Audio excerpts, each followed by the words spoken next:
It was December 20th, and the streets were already drenched in the colors of Christmas. Snowflakes pirouette down like soft whispers from the sky, carpeting the earth in white. The bells rang in the distance, carols hummed by joyful voices, and homes glowed with twinkling lights. But inside a cozy little apartment in downtown Manhattan, Evelyn Gray sat alone, staring at an unopened envelope that lay on her coffee table. Evelyn was 28 years old, a beautiful woman with a graceful yet natural aura about her.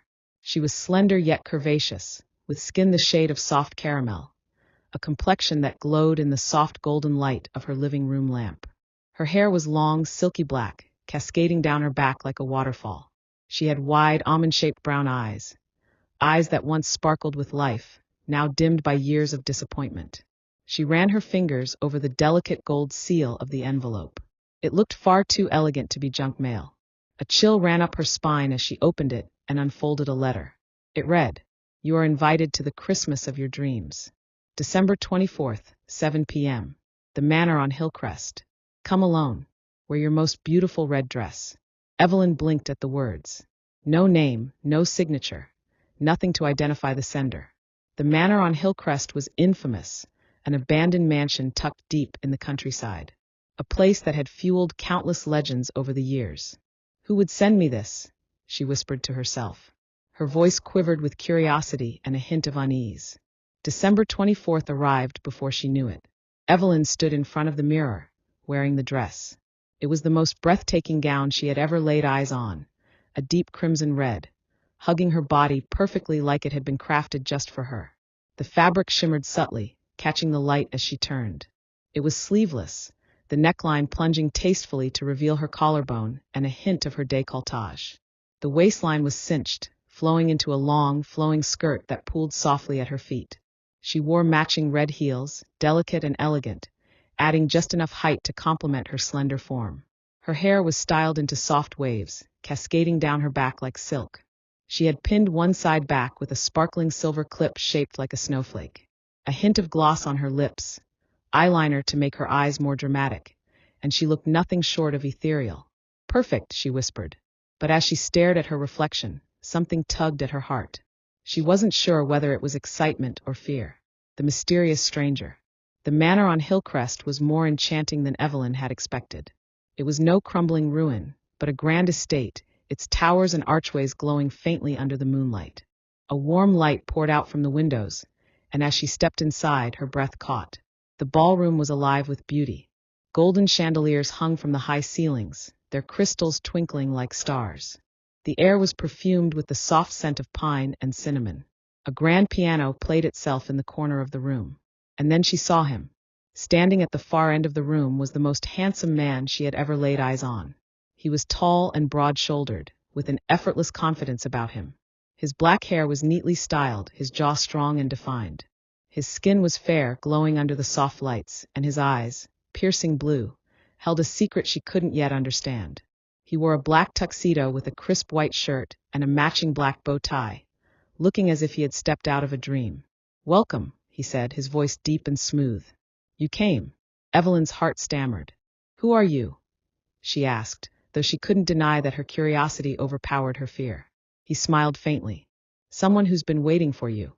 Evelyn found herself pulled into an evening of enchantment. The man, whose name, she discovered, was Adrian, was the perfect host. He danced with her, holding her as though she were made of glass. The music seemed to follow their movements, swelling and softening in rhythm with their steps. "Why did you invite me here?" she finally asked, breathless from the dancing.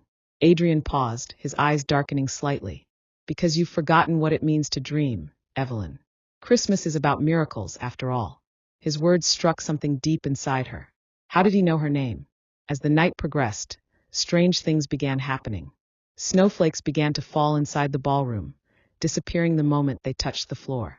The lights flickered in patterns, as though dancing to music only they could hear.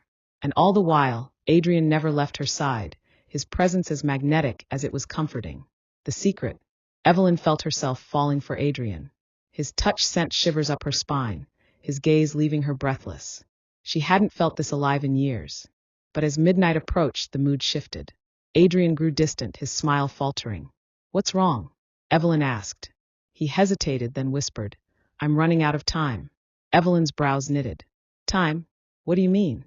Before he could answer, the clock struck 12, and suddenly, the world around them began to shake. The walls of the manor groaned as though alive, the lights dimming until only shadows remained. Adrian! Evelyn cried, clutching his arm. He looked at her, pain etched on his face. I brought you here to save me, Evelyn. I'm cursed, and only you can break it. The curse unveiled. Evelyn's pulse quickened as Adrian's words echoed in the cavernous ballroom. Save him. From what? The room continued to tremble, the chandeliers swaying like pendulums, their crystals shattering one by one. Snowflakes spun wildly in the air, as if trapped in a storm only they could feel. Adrian's face, so strong and composed moments ago, was now etched with desperation. Evelyn, he shouted over the rising wind. You must listen to me. This manor, this night, is bound to a curse. Every Christmas Eve, I'm trapped here, reliving this night over and over. And every year, I try to find someone who can set me free. She shook her head, her mind reeling. How can I help you? I don't understand. Adrian reached out and cupped her face gently. His hands were warm, even as the storm grew colder around them. You were chosen for a reason. Only someone with a pure heart, someone capable of true love, can break the spell. But you must choose me willingly. Her breath hitched. Choose you? How? Before Adrian could respond, the storm reached a deafening crescendo. The walls cracked like brittle glass, and Evelyn cried out as the floor beneath them began to splinter. Adrian grabbed her waist, pulling her close, his eyes filled with pleading. Trust me, Evelyn. Say it, say you love me. The words caught in her throat.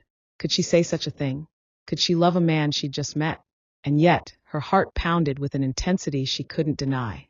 In Adrian's eyes, she saw truth, pain, and vulnerability, feelings that mirrored her own loneliness. Evelyn. Adrian's voice was raw with desperation. There's no time. She closed her eyes, fighting back tears.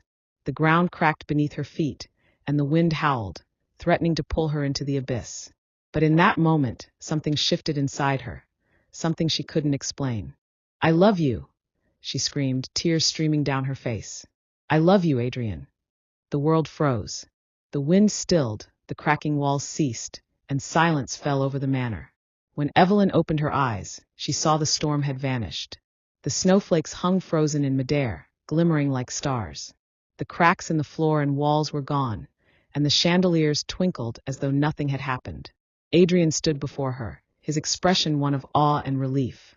The shadow that had darkened his features was gone, replaced with a radiant warmth. You did it, he whispered, his voice soft with wonder. You saved me.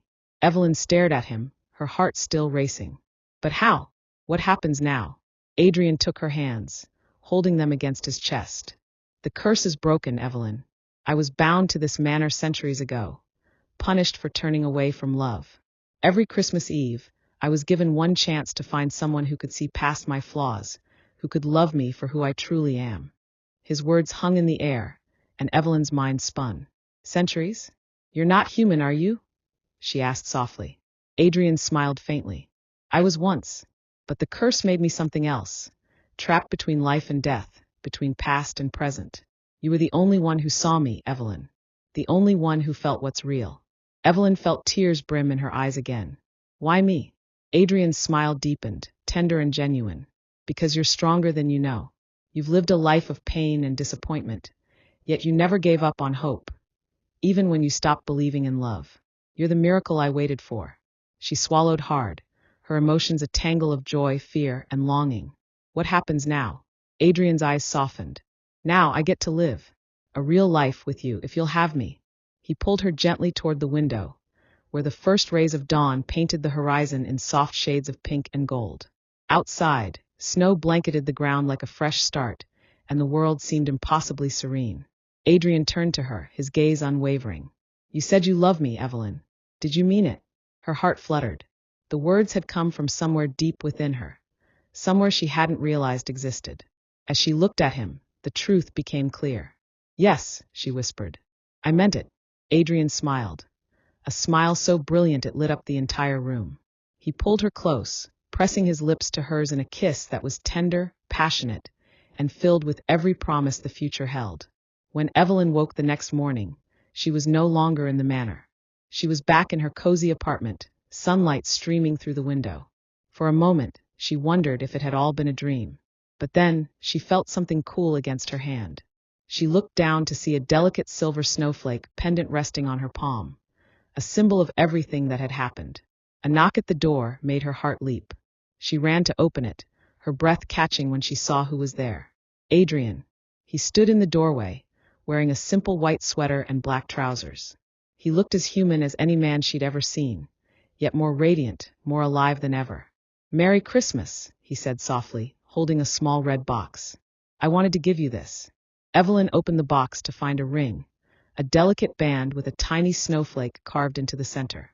"I told you this Christmas would be a miracle," Adrian whispered. "And it's only the beginning." Tears welled in Evelyn's eyes as she smiled, knowing that for the first time in years, she wasn't alone. This Christmas, she hadn't just found love. She had found magic, hope, and a second chance at happiness. Evelyn took a deep breath as she stood on the threshold of her apartment, her fingers lingering on the edge of the red box Adrian had handed her. The silver snowflake ring sparkled in the golden morning light. She looked up at him, the man who had once been trapped in time, now standing before her as flesh and blood. How is this real?" she whispered. Adrian's smile was soft, his blue eyes glimmering with warmth. "Because you believed, Evelyn. You believed in me, in love, and in magic, even when you thought you couldn't." Evelyn laughed softly, shaking her head in wonder. "I don't even know what comes next." Adrian stepped closer, gently tucking a strand of her black hair behind her ear. "Then let's find out together." He reached for her hand, and when their fingers intertwined, it felt as though a missing piece of her soul had finally clicked into place. Evelyn hadn't realized just how empty she'd felt before him. The